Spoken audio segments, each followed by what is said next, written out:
Ma'am Jess? Dito ka pala.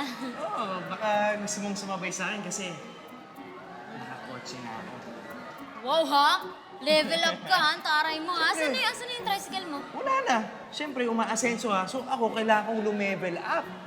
So, Ma'am Jess, sasabay ka ba sa akin? Ah, hindi na. Okay lang. Thank you. Ate Marilyn.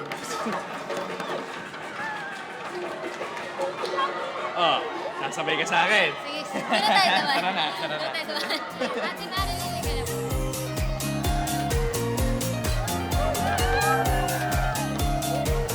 Salamat sa paghatid, ah.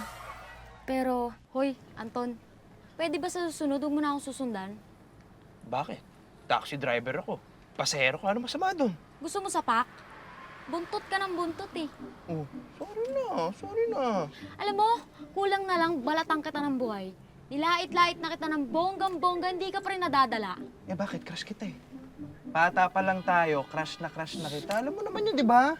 Diyos ko naman, Anton, mga bata pa tayo Aray. nun. Mag-move on din pag may time. Alam mo kasi, hindi naman ako umaasa na magkakagusto ka sa akin. Pwede ba iparamdam mo na lang? Ay, pwede ba iyan mo na lang na... Ala. Bahala ka nga dyan. Oh, pwede naman maging personal driver mo na lang ako. Ano ka rin swerte? Eh, Bababa na nga di ako. ko ayaw mo eh. Pwede naman na... Bahala ka dyan. Number 1 fan mo ako! Uwi Diba? na ako. Go, Jess! I love you, Jess! Che! May daring mamaya pagdating sa office, magpapabili akong groceries. Paalala ko lang, no, PA ako ng grupo, hindi mo ako PA. Bakit hindi na lang sa jowa mo ikaw? I'm sure para sa boylet mo lang yung pabibili mo eh. Kung ka sa jowa mo magpuntos, para may silbi. Hoy, para sa grupo naman yung pinapabili ko, hindi para sa akin. Talaga lang ha? Sigurado ka? Oo, no? Sumusobra ka ng matanda ka, katuts ka lang ha?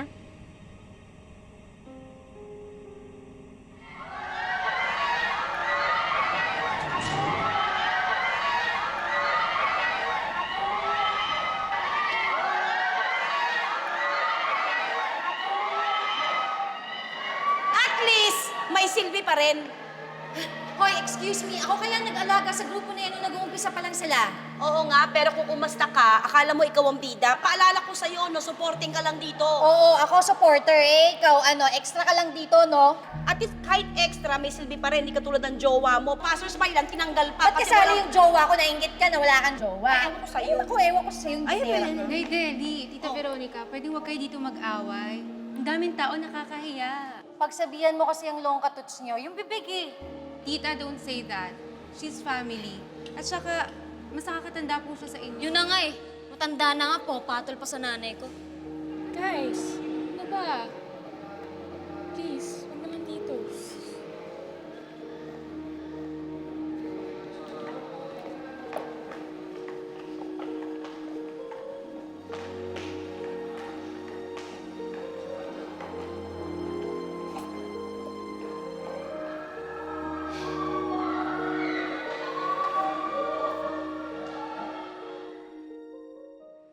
Congratulations, girls, on your second hit single.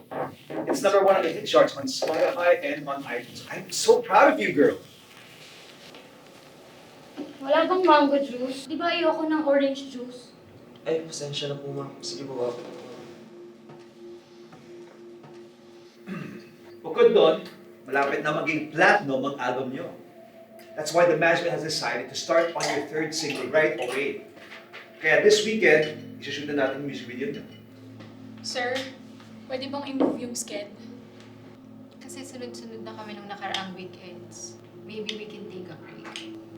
Trot, pahinga naman. Diyos ko, nakakapagod. Kayo kaya araw-araw may show.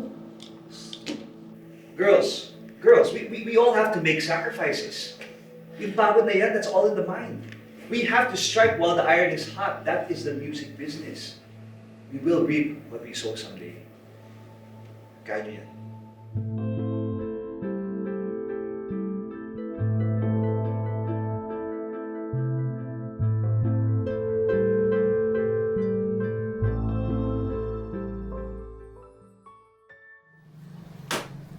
Alam mo, napaka-unfair talaga ng trato sa inyo ng management na yan eh. Halata naman na meron silang favoritism. O, tignan mo nga, lagi na lang nasa gitna tong Francine na to. Nak, di hamak naman na mas magaling at mas maganda ka sa kanya. Ewan ko ba, ma? Kahit nga sa online survey, nauuna yung Francine na yan eh. Eh, paano nga hindi mauuna? Eh, tignan mo naman, yung mukha niya yung nakabalandra palagi. Anong gagawin natin, ma? Kailangan makaisip ako ng paraan para maungusan natin yung Francine na yan. Tama. Grupo kami. Kung anong meron siya, dapat meron din ako. Saka lahat ng pinapagawa dyan, kaya ko rin naman eh. Ewan ko ba ba't laging dyan pinapagawa eh.